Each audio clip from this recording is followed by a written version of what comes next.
What's up, everybody? I got a tier list video here.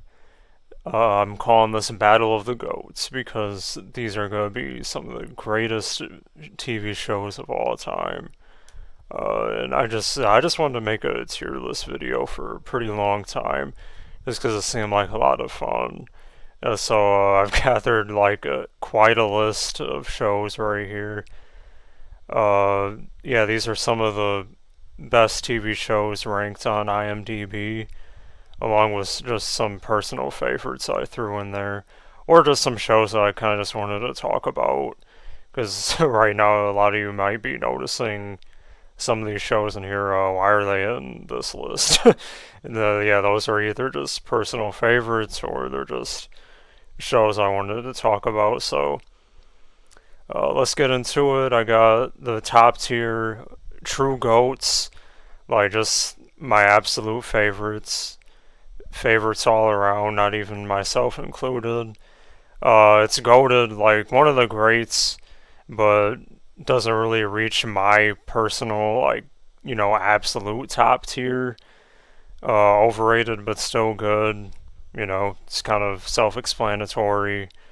It could have been great. Now, these are the ones that, had a whole lot going on for it conceptually, and like maybe there was some really good setup to it as well, but just like didn't really stick the landing.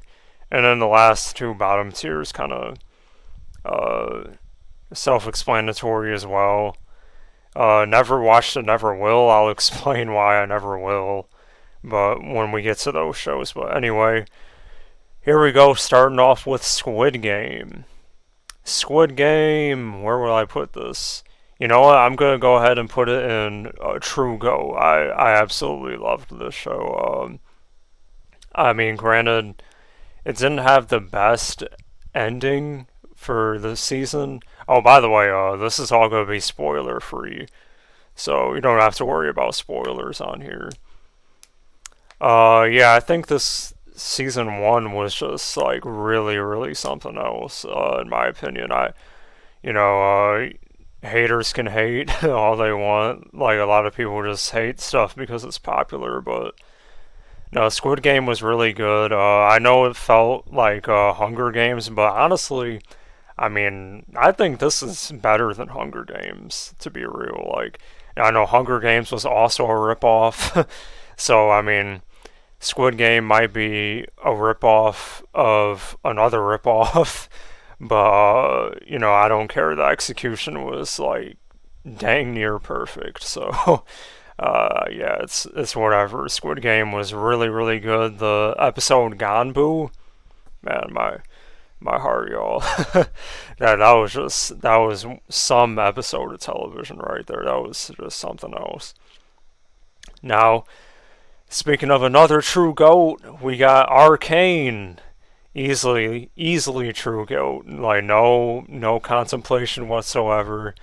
I know it's only one season long right now, but Arcane is something else. If you haven't watched it, please do yourself a favor, watch that.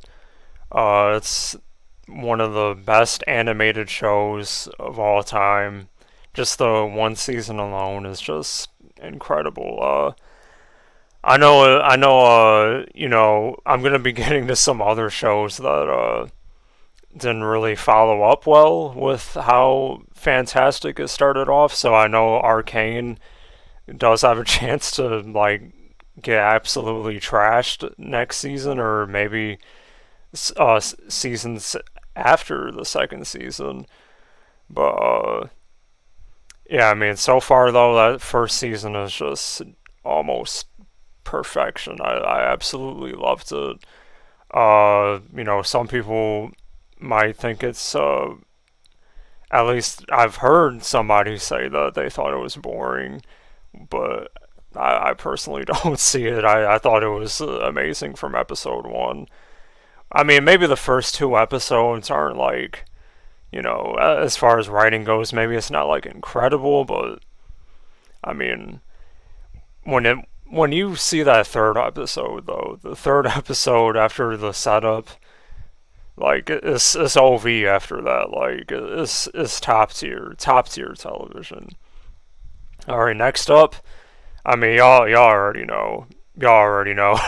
No, I know it may look like I'm being pretty generous right now, but nah, like I kind of just set it up to have some like top tier ones right off the bat. Yeah, Avatar: The Last Airbender is probably the closest thing to a masterpiece I've ever watched. like it's really hard to go wrong with that show.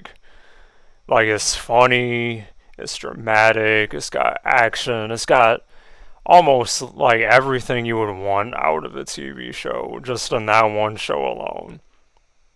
3 seasons long. I think they're all like 20 episodes apiece.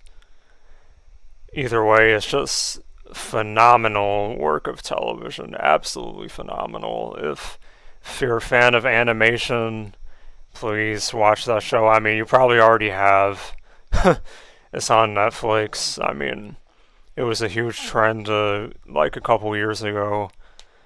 Back in, I think it was like 2020 during the pandemic, or the height of the pandemic. Yeah, it was, and the trend was totally earned. Like it's just a fantastic show, and it's actually gonna be the topic of my next tier list video. So watch out for that. Speaking of the topic of my next tier list video, we got the Legend of Korra. Legend of Korra. Yeah. You know what? I'm gonna go ahead and put this in overrated, but still good. Uh, yeah, it's a good show. It's good, but it really can't compare to its predecessor. Some things that I think really dragged it down were and again, I'm not trying to like spoil anything, but there's like a lot of issues with romance in this show, and it was like that was like really annoying. I'm not really too big on romance in TV shows anyway, and when it's done as poorly as it was in this show, then that's really gonna like drag it down for me personally. And I don't think a lot of other people didn't really like the romance in this show either. It really plagued season one, in my opinion. Uh, season two was not. I wasn't a big fan of the conflicts in that season. Sorry about the ads, by the way, in the background. But I was trying to figure out a way to like blow up this like chart so it took up the whole screen, but I don't know how. So whatever. Anyway, back to the Legend of Korra. Yeah, it's season three was really good. That was probably my favorite season. That was like a lot of other people's favorite season too. But one big problem I did have with this show was just that sometimes while it was trying to be very different from the original Avatar, there were times where I felt like, even though I respect that it was trying to be different and not just be like a carbon copy of the original Avatar, like sometimes I felt like there were times where it was very just like it kind of just totally lost the magic of what made that universe so like special, like because not to go too deep into it, but some of the fighting that would end up happening, just like it was just so different from the original show that it just kind of just lost it for me. You know what I mean? But I don't want to go too deep into the spoilers, so I'll just leave it at that. It's a good show, but I do think it's a little overrated, hence why I put it there. So let's move on. Here we got the original Dragon Ball, and these are all the Dragon Ball shows. Actually, it looks like I'm missing Dragon Ball Super in the list, but Dragon Ball, to be honest, never watched it, and I probably never will, just because, I'm going to explain more into it when I talk about these other two Dragon Ball shows. But honestly, it's just, I got so much to watch on my list that, honestly, Dragon Ball, the original, it's probably just not going to be one of them since I know that I kind of know how these shows go anyway. Because this it's just the story of Goku. I'm not saying it's like probably bad or anything like that. It's just I just don't have really any more interest in the Dragon Ball universe. So, Dragon Ball Z. Yeah, I know, I know people are gonna really hate me for that, but I think it's overrated, but still good. I still love Dragon Ball Z, but I do think it's pretty overrated. Like story wise, like how do I put this? It's like characters will die, like good guys, and then like the plot will end up being gathering the Dragon Balls to bring them back to life, and then the villains, oh, they want the Dragon Balls for immortality, and it's like it just gets kind of old after a while. I thought Vegeta's character development was kind of like it felt kind of like unnatural. As a matter of fact, comparing that to Avatar's Zuko, it's like it's like black and white. Like as far as redemption arcs go. Sorry, I know I said no spoilers, but I mean these shows are pretty well known at this point. So like, I mean, I think that's a pretty like minor spoiler.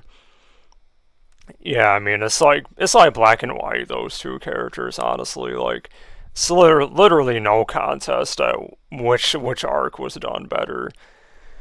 I mean, obviously, I'll give respect to where it's due though. The transformations were pretty phenomenal. Like, that's what the show is known for, and that's definitely worth respecting. Oh, of course, the fights too were like really cool. So I mean, it's a cool show. It's just writing wise and story wise, it's kind of like iffy. So people say it's the best anime of all time. Highly disagree. Highly disagree. But yeah, I'll leave it at that.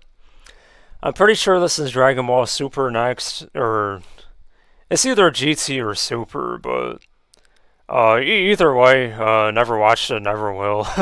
GT I've seen a little bit of, but the parts I have seen, like it's just yeah, no thanks. Because like I did see a couple of episodes, like because how they did Goku, they like turned him into a kid for some reason. Yeah, I'm just not interested. The Dragon Ball series, yeah, I just kind of totally lost interest in. All right, next we have a really random one. But this is a show I watched recently, so that's why I just threw it in here. Parasite the Maxim. Um, I'll put it in a little overrated, but still good.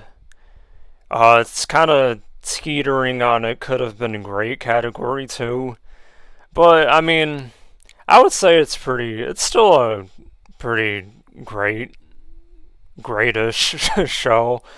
Um, yeah, the main character, it's really interesting seeing how the main character changes in this show. I think some things could have been done better, especially the ending. Like the very very ending, like the last like 3 minutes of the show felt like pretty goofy.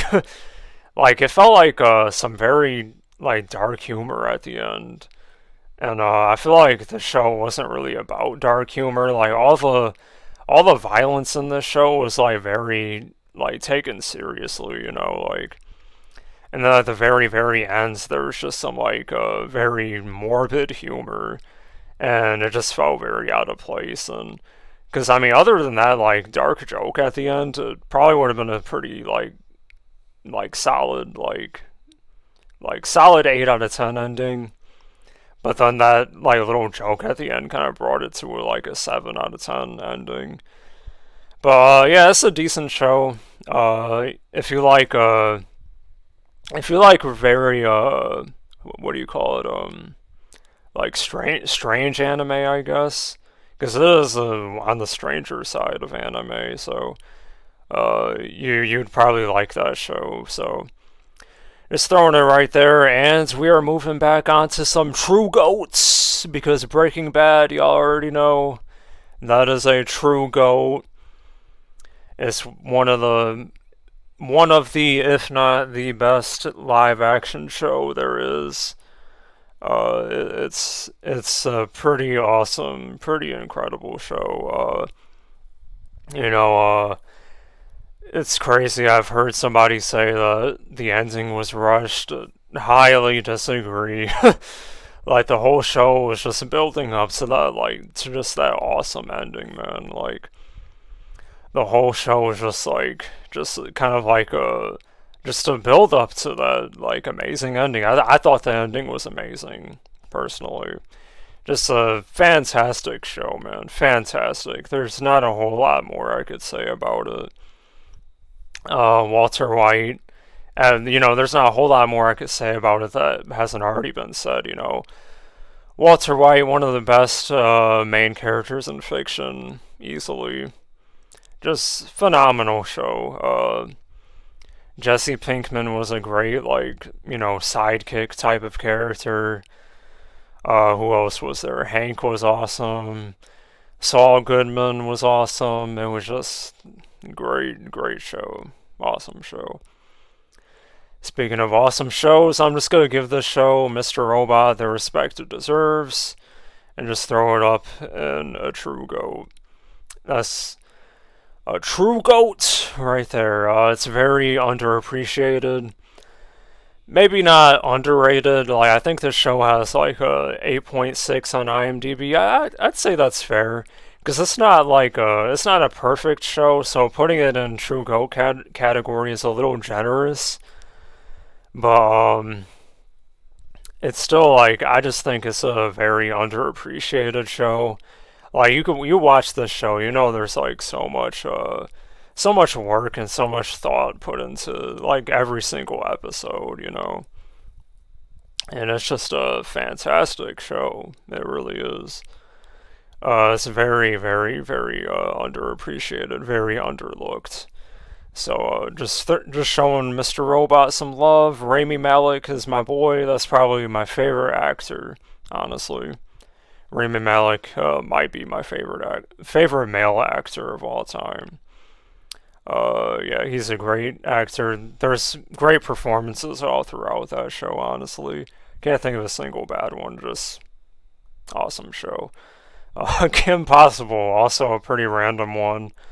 It's goated. It's goated. It's got that nostalgia factor, obviously. The main... Ooh, that theme song. Ooh. that is a fantastic theme song. Yes, I'm not ashamed to say that. I think it's a great theme song. Yeah, I mean...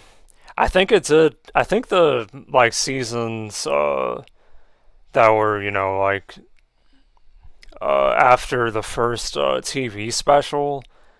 I think, or no, it wasn't the TV special. It was like the TV movie.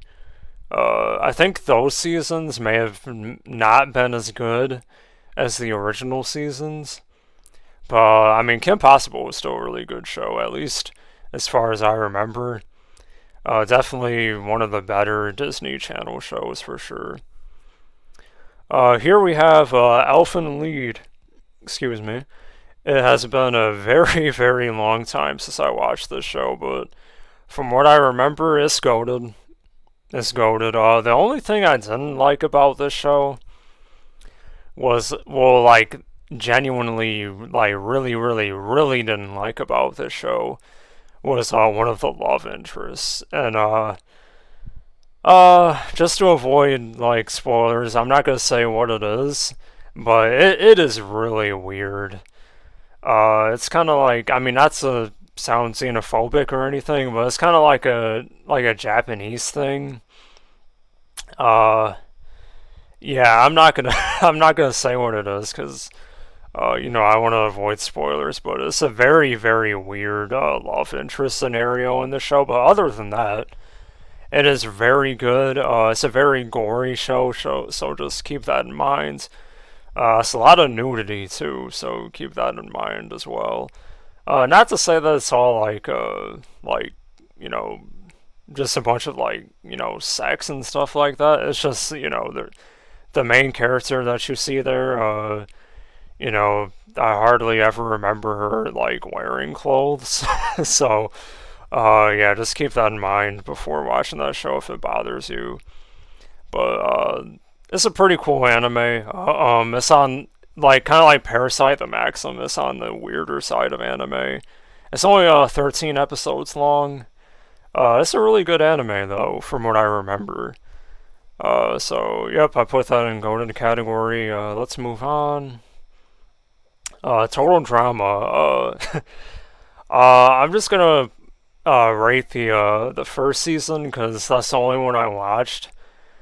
Um, I'll put it in overrated but still good, just because like there's a lot of potty humor and overall just like gross out humor in the show that kind of like bogs it down. But I think the show is pretty appropriately named Total Drama Islands. Because honestly, the drama in this show is actually really good, in my opinion. Like I was saying, it's not like really the funniest show in the world. Like it could be funny, don't get me wrong, but I really like this show for the drama. Like it's done pretty well, especially for just some random cartoon. Like the drama's done pretty well. I like the character dynamics. Even though Heather kind of feels like a ripoff of Regina George from Mean Girls, of course. I mean, I still actually really like that character because she kind of obviously added a lot to the drama. So that was a pretty good show. That was pretty. I like the host character too. He was like really entertaining.